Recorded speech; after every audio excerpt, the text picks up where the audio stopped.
Hi everyone, it's Prince here. Matrix की series में आज अपन सॉल्व करेंगे कि दो मैट्रिक्स को कैसे अपन मल्टीप्लाई करते हैं। ठीक है, हम लोग इसको बचपन से सॉल्व करते हुए आ रहे होते हैं 9 क्लास में 10 क्लास में कि दो मैट्रिक्स को मल्टीप्लाई कैसे करते हैं। और अपन हमेशा कंफ्यूज रहते थे कि कौन सा कॉलम वाले एलिमेंट को मल्टीप्लाई करना है किसके रो के साथ, किस वाले को पकड़ के मल्टीप्लाई करके ऐड करना है। तो थोड़ी थोड़ी इमेज तो दिमाग में है कि कैसे सॉल्व करते हैं। घबराओ मत, मैं पहले थ्योरी पढ़ाऊंगा, फिर बताऊंगा कैसे मल्टीप्लाई करते हैं, फिर कोड भी करवाऊंगा। अगर आपको डर लग रहा है कि हमें मैट्रिक्स मल्टीप्लाई उस समय नहीं होता तो अब इसका कोड क्या होगा, तो डरो मत, मैं बताता हूँ आपको कैसे कोड करना है। घबराओ मत कि सॉल्व कैसे करना है, बिकॉज सबसे पहला काम आपको यही करना है कि इस क्वेश्चन को सबसे पहले बाकायदा पढ़ना है, देखना है, खुद से ट्राई करना है एंड फिर आप मेरे वीडियोस को कंटिन्यू करो और देखो कि थ्योरी क्या है एंड फिर उसको कोड कैसे करना है। बिकॉज बहुत सारे लोग कंफ्यूज रहते हैं कि हम मैट्रिक्स मल्टीप्लाई करने में हमें नहीं समझ में आता। मैं एट द एंड ट्रिक भी बताऊंगा बेसिकली करना क्या है, आपसे सवाल हो जाएगा। ठीक है, चलो इसके स्क्रीन पे चलते हैं एंड सवाल देखते हैं।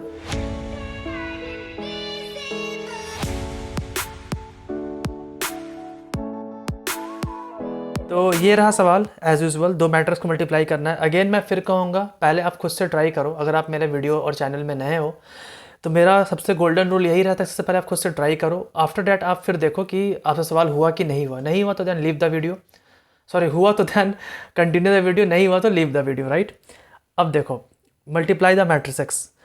आई होप आपने वीडियो को पॉज करके ट्राई किया होगा, मैं ऐसा मान के चल रहा हूँ। चलो अब इस क्वेश्चन को समझते हैं, क्वेश्चन को सॉल्व कैसे करना है। ठीक है, इसके लिए मैं अपने पीपीटी पे चलता हूँ एंड सवाल समझा देता हूँ। अगर बहुत लोगों को नहीं समझ में आ रहा है तो, अगर बहुत लोगों को मैट्रिक्स में डाउट लग रहा है तो ये प्लेलिस्ट में स्टार्टिंग के वीडियो सब देखो, आपको समझ में आ जाएगा। एंड इस बार मैं फाइनली प्लेलिस्ट बना दूंगा मैट्रिक्स का। मैं हर बार कहता हूँ प्लेलिस्ट देखो, प्लेलिस्ट है ही नहीं बेसिकली। तो आज हम प्लेलिस्ट बना देंगे एंड आप लोग को मिल जाएगा वो चीज़। ठीक है, थोड़ा कंसंट्रेट करो, देखो बहुत मज़ेदार चीज़ आने वाला है। ठीक है, मल्टीप्लाई कैसे करेंगे दो मैट्रिक्स को। बेसिकली ए और बी दो मैट्रिक्स दिया हुआ है जिसमें कि अब देखो दो मैट्रिक्स कब मल्टीप्लाई कर सकते हैं। बेसिकली दो मैट्रिक्स तभी मल्टीप्लाई होगा जब नंबर ऑफ कॉलम ए का और नंबर ऑफ रो बी का सेम होगा, तभी हम दो मैट्रिक्स को मल्टीप्लाई कर पाएंगे। अब कहने है क्या मतलब भैया, तनी डिटेल में बताइए। तो ये देखिए 3x3 का एक मल्टीप्लाई एक एरे है, ठीक है, और 3x2 का दूसरा एरे है, मतलब कि बेसिकली मैट्रिक्स है। अब ए मैट्रिक्स है, पहले वालों को ए दूसरे वालों को बी मान के चलते हैं अगर, तो जो ए मैट्रिक्स है उसमें नंबर ऑफ कॉलम कितना है 3 और बी वाले में नंबर ऑफ रो कितना है 3। तो 3 बराबर 3, इट मीन्स कि पहले वाले का कॉलम और दूसरे वाले का रो बराबर है। इट मीन्स कि ये कंडीशन है कि किसी भी दो मैट्रिक्स को आप मल्टीप्लाई तभी कर पाएंगे जब नंबर ऑफ कॉलम पहले वाले का, नंबर ऑफ रो दूसरे वाले का बराबर होगा तभी, राइट। अब देखो, तो ये किस में, ये टेस्ट का पास कर गया। इस केस में बताओ 3x3 और 2x3 इसको मल्टीप्लाई कर पाएंगे अपन? टिक टिक 1 टिक टिक 2, ऑफ कोर्स नहीं कर पाएंगे। 3 और 2 मतलब कि इसमें नंबर ऑफ कॉलम कितना है 3, इसमें नंबर ऑफ रो कितना है 2, नहीं कर पाएंगे, राइट। तो गलत। अब देखो मल्टीप्लाई कैसे करते हैं। ठीक है, 3x2 और 2x3 है, राइट। अब इसको मल्टीप्लाई करना है। सबसे पहला कंडीशन क्या है कि कॉलम ए का कॉलम रो बी का सेम होना चाहिए। ए का कॉलम पहले वाले का कॉलम और दूसरे वाले का रो। अब देखो लेट सपोज कि पहला तुम्हारे पास एक मैट्रिक्स है जिसका डायमेंशन है n1 क्रॉस m1, दूसरा मैट्रिक्स है n2 क्रॉस m2। अगर इस दोनों को मल्टीप्लाई करना है तो क्या कंडीशन सेटिस्फाई होना चाहिए, आप बताओ।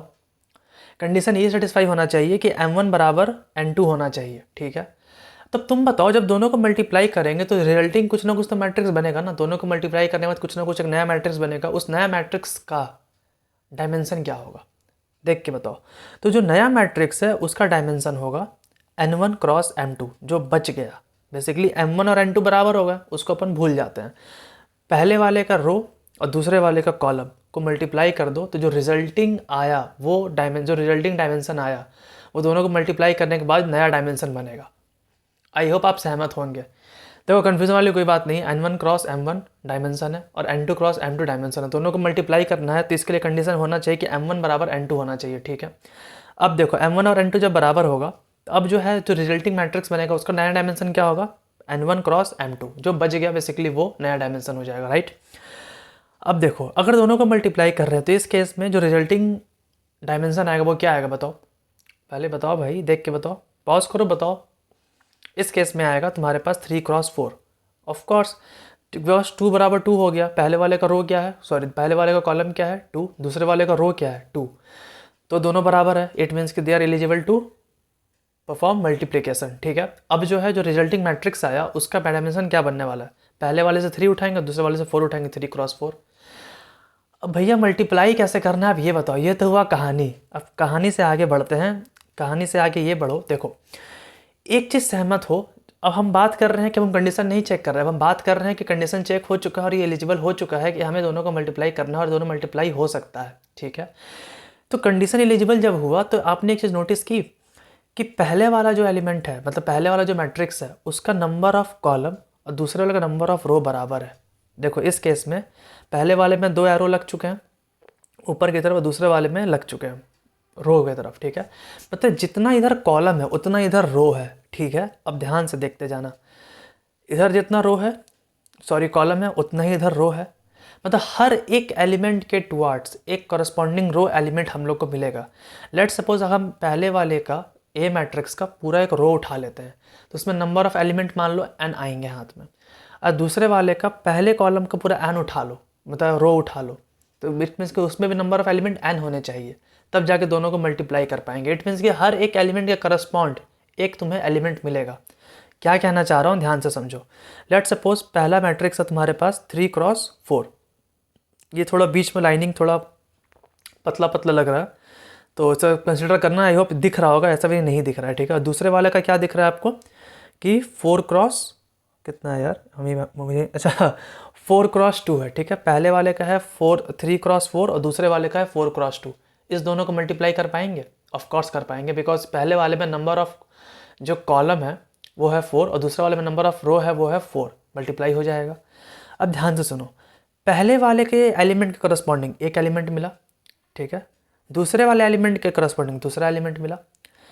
फिर मैं पहले एलिमेंट में पहले मैट्रिक्स में बेसिकली मैं रो वाइज चल रहा हूँ और दूसरे मैट्रिक्स में कॉलम वाइज चल रहा हूँ, और हर एक एलिमेंट के करस्पॉन्डिंग एक एलिमेंट तुम्हें मिल जाएगा। क्यों मिलेगा? बिकॉज नंबर ऑफ कॉलम और नंबर ऑफ रो सेम है, इसलिए मिलेगा। कोई जादू टोना नहीं हो रहा है यहाँ पे, ठीक है। तीसरे वाले एलिमेंट के करस्पॉन्डिंग एक तीसरा एलिमेंट मिलेगा, चौथे वाले एलिमेंट के करस्पॉन्डिंग एक चौथा एलिमेंट मिलेगा। यहाँ तक तो भैया समझ में आ रहा है, बहुत मज़ा आ रहा है, एकदम क्लियर समझ में आ रहा है कि क्या चल रहा है, ठीक है। अब मल्टीप्लाई करना और भी आसान है। देखो अब थोड़ा फील देते हैं। फील कैसे देते हैं? लेट सपोज कि तुम्हारे पास ये दो मैट्रिक्स है, ऑफ कोर्स 3 क्रॉस 4 और 4 क्रॉस 2, इस दोनों को मल्टीप्लाई करेंगे तो रिजल्टिंग मैट्रिक्स आएगा, उसका डायमेंशन बताओ, बताओ जल्दी बताओ क्या आने वाला है। रिजल्टिंग मैट्रिक्स का डायमेंशन आने वाला है 3 क्रॉस क्या आएगा 2, ऑफ कोर्स 3 क्रॉस 2 आएगा, तो ये आएगा नया डायमेंशन। इट मीन्स कि रिजल्टिंग वाला ये रहा हमारे सामने। अब हम क्या करते हैं, पहला रो चलते हैं, ठीक है। पहला रो, अब एक काम करते हैं, हाँ पहला रो चलते हैं, चलो चलते हैं, ठीक है। पहला रो उठाएं भैया, पहला रो उठा लिए, ठीक है। अब पहला रो उठाएं, इट मीन्स कि पहला रो में कितने एलिमेंट है? 4, बिकॉज इसमें नंबर ऑफ कॉलम 4 है, तो पहला वाले रो में 4 एलिमेंट मिलेंगे। उसी तरह दूसरे वाले मैट्रिक्स में हमें रो वाइज कितने एलिमेंट है, हम कॉलम वाइज उठाते हैं, ठीक है। तो हमें कितने मिलेंगे? 4 मिलेंगे, बिकॉज क्यों, इसका रो और इसका कॉलम सेम है। तो दूसरे वाले में मिल गया 4 भैया। अब पीला वाला को पीला वाला साथ मल्टीप्लाई करो, हरा वाला को हरा के साथ मल्टीप्लाई करो, ब्लू के साथ ब्लू को, लाल के साथ लाल को, और सबको जोड़ दो, और जो बचता है जो आता है उसको डाल देना है आंसर 1 में। सहमत हो? अब सुनो, अब भैया पहला रो तो पकड़ लिया हम लोग, लेकिन दूसरा रो, दूसरे वाले मैट्रिक्स में पहला कॉलम कंप्लीट हुआ, अब दूसरा कॉलम में आएंगे। दूसरा कॉलम ये रहा, पीला वाला पीला को मल्टीप्लाई करना है, फिर हरा हरा को मल्टीप्लाई करना है, ब्लू ब्लू को मल्टीप्लाई करना है, लाल लाल को मल्टीप्लाई करना, चारों को जोड़ देना है, जो आता है उसको डाल देना है आंसर 2 में। सहमत? कोई दिक्कत नहीं। अब भैया रो 1 तो हम पकड़ लिए थे फिक्स मान के, और कॉलम वाइज ट्राइवर्स कर रहे थे। अब कॉलम खत्म हो गया, अब दूसरे रो पे आते हैं, ठीक है। डैट्स वाई अब तुम अगर फील कर रहे होगे ना, तुम्हें फील होगा कि रिजल्टिंग मैट्रिक्स में 3 क्रॉस 2 ही क्यों है, क्योंकि हमारे पास कॉलम ही आगे खत्म हो गया मैट्रिक्स बी में। मेरे वर्डिंग्स पे जरूर फोकस करना, नहीं समझना थोड़ा रिवाइंड करो, लेकिन समझो क्या कहना चाह रहा हूँ मैं। दूसरे रो पे आते हैं, दूसरा रो उठाते हैं। अब दूसरा रो का पहला कॉलम उठाएंगे अपन, ऑफ कोर्स पहला अब दूसरा रो फिक्स कर लिए, अब कॉलम वाइज चलेंगे। सबसे पहला कॉलम उठाएं, पीला को पीला, हरा को हरा, लाल से लाल और ब्लू से ब्लू, जो भी कलर समझ लेना, जोड़ दो तो आंसर 2 मिल गया। लेकिन अब फिर कॉलम 2 बाकी है, तो कॉलम 2 में इसी तरह करते करते आंसर मिलते जाएगा हमें। आई होप आपको समझ में आ गया होगा, इसमें कोई तकलीफ नहीं है, कोड कराएंगे पक्का समझ में आ जाएगा पूरा का पूरा। सबसे पहले हम क्या करते हैं, देखो ये रहा कोड, इसको थोड़ा इधर सरकाते हैं और कोड समझ में आ गया होगा। तो हम बेसिकली उनको वेक्टर और वेक्टर रिटर्न करना है। हमें एक फंक्शन कंप्लीट करना है जिसमें कि एक मैट्रिक्स ए दिया हुआ है, मैट्रिक्स बी दिया हुआ है, ठीक है। अब इंट क्या करते हैं, n1 comma m1 comma n2 comma m2 मानते हैं। ये n1 m1 n2 m2 क्या है समझ में आ गया। ए देखो डायमेंशन तो हमें मैट्रिक्स का दिया नहीं है, तो हम क्या करते हैं, याद करो, अगर आप इस सीरीज़ में नए हैं तो आपको समझ में आ चुका होगा कि डायमेंशन कैसे निकालते हैं। नहीं है तो प्लीज़ इस सीरीज़ को थोड़ी स्टार्टिंग से वीडियो देखो। अब n1 को क्या करना है, ए डॉट साइज निकालना है भाई। ए डॉट साइज निकल गया, रो पता चल गया कि नंबर ऑफ रो कितना है, ठीक है। अब सुनो, अब m1 का पता चल जाएगा उसी तरह, B dot, I hope B ही नाम होगा इसका, यस, बी डॉट साइज, ठीक है। अब देखो, अब निकालते हैं कॉलम, ये तो निकल गया रो। अब कॉलम निकालेंगे तो कॉलम जाएगा, सॉरी ये तो होगा n2 ना, तुम लोग ये बताते नहीं हो। अब सुनो, अब आएगा m1। अब m1 मतलब कि पहला मैट्रिक्स का नंबर ऑफ कॉलम, n1 और क्या लिख रहा है फ्रेंड्स तुम, n1 और n2 होगा, हाँ अब सही है। अब देखो, अब इसका होगा a ऑफ 0 डॉट साइज, ठीक है, और m2 होगा b ऑफ 0 डॉट साइज। सहमत, कोई तकलीफ़ नहीं, नहीं तकलीफ़ है तो पुराना वीडियो ज़रूर देख लो एक बार, सारी तकलीफ़ें दूर हो जाएंगी। अब सुनो, अब स्टार्ट करते हैं फॉर लूप इंट i बराबर 0 i लेस देन n1, ठीक है। अच्छा अभी कहाँ भाई, अब पहले चेक करो कंडीशन क्या है चेक करने का, कि पहले वाले का कॉलम, तो पहला वाला कॉलम क्या है m1 बराबर है दूसरे वाले का रो क्या है n2। अगर बराबर है तब हम लोग क्या करेंगे, vector of vector int answer, ठीक है, आंसर लिखेंगे, लूप चलाएंगे। अब लूप कैसे चलाएंगे, सबसे पहला क्या करते थे हम लोग, एक रो पकड़ लेते थे। तो भैया रो पकड़ लेते हैं, i बराबर 0 i लेस देन, रो की साइज क्या है, मतलब रो अपन ऐसे चल रहे हैं बेसिकली, तो रो का साइज क्या है n1, ठीक है, n1 i प्लस प्लस। अब सुनो, अब इसके अंदर एक वेक्टर बनाते हैं, क्यों बनाएंगे समझ में आएगा, इंट टेम्प, टेम्प नाम का वेक्टर बना दिए। अब क्या रोज देखो, अब क्या करते हैं, पहला रो पकड़ लिया हमने, ठीक है। अब कितने नंबर ऑफ एलिमेंट है अभी हम ध्यान नहीं देते, लेकिन दूसरे वाले का क्या पकड़ना है, कॉलम पकड़ना है। तो फॉर इंट i बराबर सॉरी j बराबर 0 j लेस देन, ये इसका कॉलम कितना है हमारे पास, ये है n2 क्रॉस m2, तो कॉलम हो गया m2 and j plus plus. अब देखो यहाँ पे क्या करना है हम लोग को, बेसिकली एक बनाना है इंट, नहीं एक यहाँ नहीं सॉरी, हाँ अब देखो इसके अंदर बनाते हैं इंट सम बराबर 0। सम क्यों, बिकॉज अब तो हमने एक रो, पहले वाले का रो पकड़ लिया और इसका पहला कॉलम पकड़ लिया, ठीक है। अब दोनों को मल्टीप्लाई करके सम करते जाना बेसिकली। अब जो सम होगा वो होगा इंट k बराबर 0 k लेस देन, अब कितनी बार एलिमेंट है वो कैसे पता चल रहा है। अब देखो यहाँ पे तुम क्या लिख सकते हो, यहाँ पे तुम लिख सकते हो बकायदा, पहले वाले का क्या था कॉलम ना, तो m1 भी लिख सकते हो या फिर n1 भी लिख सकते हो। m1 बेसिकली हो गया number of column, n1 n2 हो गया, सॉरी n2 हो गया नंबर ऑफ रो, कुछ भी लिखो बात बराबर है। कितनी बार चलना है ये यहाँ से तय हो रहा है। अब देखो ये यहाँ से कैसे तय हो रहा है, सम प्लस बराबर, सम कैसे कर रहे हैं हम लोग, सम उठा रहे हैं, देखो थोड़ा और डिटेल में लिख देता हूँ तो मुझे ज़्यादा समझ में आएगा। अब देखो सम कैसे उठा रहे हैं, ए ऑफ पहला कॉलम उठाए हम लोग आई के इंटू बी ऑफ के एंड, ये कॉलम चल रहे हैं हम लोग इससे, ठीक है। तो कॉलम हो गया हमारे पास जे, ये चीज़ बहुत आसान है यार, एकदम घबराना मत तुम लोग कि क्या हो गया ये चीज़। अब जब रूप ख़त्म हो जाएगा तो फिर हम लोग क्या करेंगे, टेम्प डॉट पुश बैक, ठीक है, पुश बैक कर देंगे किसको, सम को, ठीक है। इस लूप से जब बाहर निकलेंगे तो इसमें कर देंगे हम लोग क्या करेंगे exactly, answer dot push back temp, ठीक है। एंड लास्ट में क्या करना है, ये इफ़ रहा, इफ़ यहाँ ख़त्म हो रहा है। अब क्या करना है, रिटर्न ANS। इस वेक्टर को यहाँ इनिशलाइज करके यहाँ कर देते हैं, बिकॉज मान लो अगर इनिशलाइज नहीं हुआ तो फिर नथिंग। अब कंपाइल करके देखते हैं क्या आ रहा। देखो आसान इसलिए है ना, कुछ नहीं, पहला रो फिक्स करो, कंपाइल में तो पता नहीं चला, सबमिट करके देखते हैं।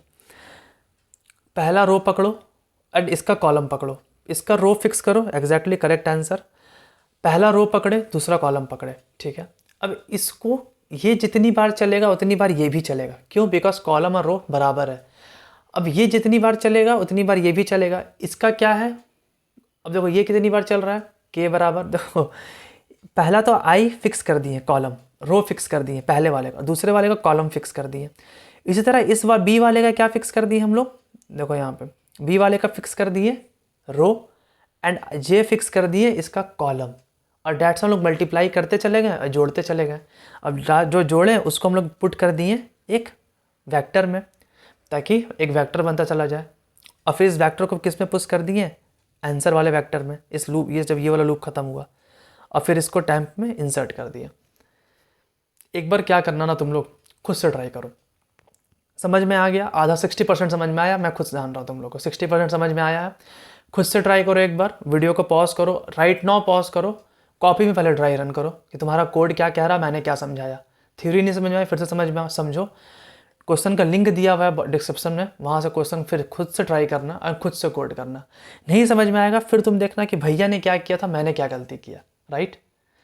आई होप आपको वीडियो अच्छा लगा हो। अगर आप मेरे चैनल में नए हैं एंड कॉम्पिटिटिव प्रोग्रामिंग सीखना चाहते हैं, कोड करना सीखना चाहते हैं, बेसिकली आप चाहते हैं कि आपकी भी मान प्रतिष्ठा बढ़े, तो आप मेरे चैनल को सब्सक्राइब जरूर करें एंड मेरे पुराने लेक्चर्स को देखें। मैंने काफ़ी सारे कॉम्पिटिटिव प्रोग्रामिंग के क्वेश्चंस करवाए हैं, कंपनीज में जो क्वेश्चन सॉल्व होते हैं, जो इंटरव्यू में आते हैं, वो भी चल ही रहा है बेसिकली, ठीक है। तो आप जुड़ सकते हैं हमारे साथ। थैंक्स अ लॉट वीडियो देखने के लिए एंड लाइक करने के लिए। मिलते हैं नेक्स्ट वीडियोज़ में।